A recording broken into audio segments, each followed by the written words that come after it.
25 அரசு பள்ளிகளுக்கு கலையரங்கம் மற்றும் வகுப்பறைகள் கட்டித்தந்த சமூக சேவகர் டாக்டர் PT செல்வகுமார் அவர்களுக்கு பாராட்டு விழா நடைபெறுகிறது. இடம்பெறும் ஸ்டுடியோ வடபழனி.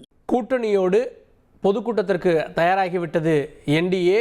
அடுத்து தேர்தல் வேலைகளை இந்த கூட்டத்திலிருந்து முடுக்கிவிட போகிறார்கள். இப்போது தொடங்கி தமிழ்நாட்டில் தேர்தல் ரேஸ் தொடங்க இருக்கிறது.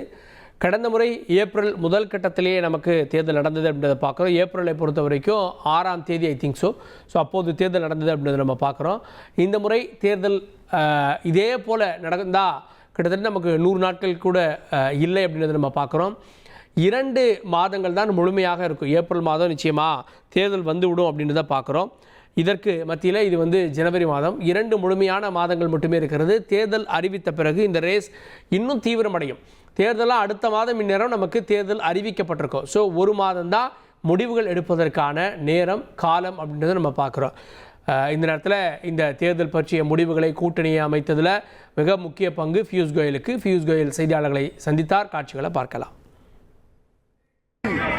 To the Anna DMK led alliance in Tamil Nadu, we will have all our alliance leaders on the stage, and it is a matter of great happiness to see all the family members back together. So what is the message for DMK? DMK is a corrupt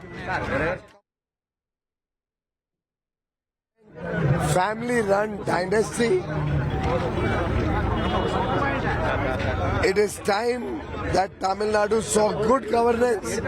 It is time for Tamil Nadu to throw out the DMK government and get the good governance of NDA government. Can you add any other alliance party to the NDA, sir? Our family is big. Our family will continue to serve the people of Tamil Nadu, and I am sure that the NDA alliance today is strong enough to defeat the DMK. NDA கூட்டணி திமுகவை வீழ்த்தும், இது வாரிசு அரசியல் கூட்டணி, இது ஊழல் கூட்டணி அப்படின்னு திமுக கூட்டணியை விமர்சனம் செய்கிறார். அதே நேரத்தில் சனாதன தர்மம் பற்றி எல்லா துணை முதலமைச்சர் என்ன பேசினார் அப்படின்றது தொடர்ந்து திரு பியூஷ் கோயல் நேற்றிலிருந்து முன்வைத்து வரக்கூடிய வாதமாக இருக்கிறது அப்படின்றது குறிப்பிடத்தக்கது. இப்போ பியூஷ் கோயலுடைய முயற்சிக்கு பிறகு இந்த கூட்டணி உருப்பெற்றிருக்கிறதுன்னு பார்க்குறோம். கடந்த சில நாட்களுக்கு முன்பு அமித்ஷா வந்தார். ஆனால் அப்போதும் கூட தமிழ்நாட்டில் அதிமுக, பாஜக, தமாக மட்டும்தான் இருந்தது. அதன் பிறகு தான் மற்ற கட்சிகள், குறிப்பாக பாமக உள்ளிட்டவங்களாம் கூட்டணிக்குள்ளே வர தொடங்கினாங்க அப்படின்றத பார்க்குறோம். அமித்ஷாவுடைய வருகைக்கு பின்பாக அதன் பிறகு அமித்ஷாவை டெல்லியில் போய் சந்தித்தார் அதிமுக பொதுச் செயலாளர். அதன் பிறகு இப்போது பியூஷ் கோயல் தமிழ்நாடு இந்த கூட்டணி முழுமை பெற்றிருக்கிறது அப்படின்றத பார்க்குறோம். சில நிமிடங்களில் பிரதமர் ஹெலிகாப்டரில் கிளம்புவார் அப்படின்ற மாதிரி தெரிகிறது.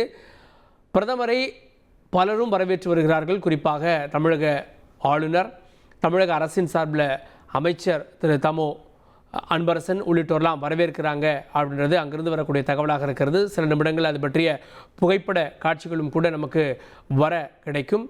தொடர்ந்து அந்த கூட்டத்துக்கு வந்து கொண்டிருக்கக்கூடிய பொதுமக்களையும் நம்ம பார்க்குறோம். 25 அரசு பள்ளிகளுக்கு கலையரங்கம் மற்றும் வகுப்பறைகள் கட்டித்தந்த சமூக சேவகர் டாக்டர் PT செல்வகுமார் அவர்களுக்கு பாராட்டு விழா நடைபெறுகிறது. இடம்பெறும் ஸ்டுடியோ வடபழனி.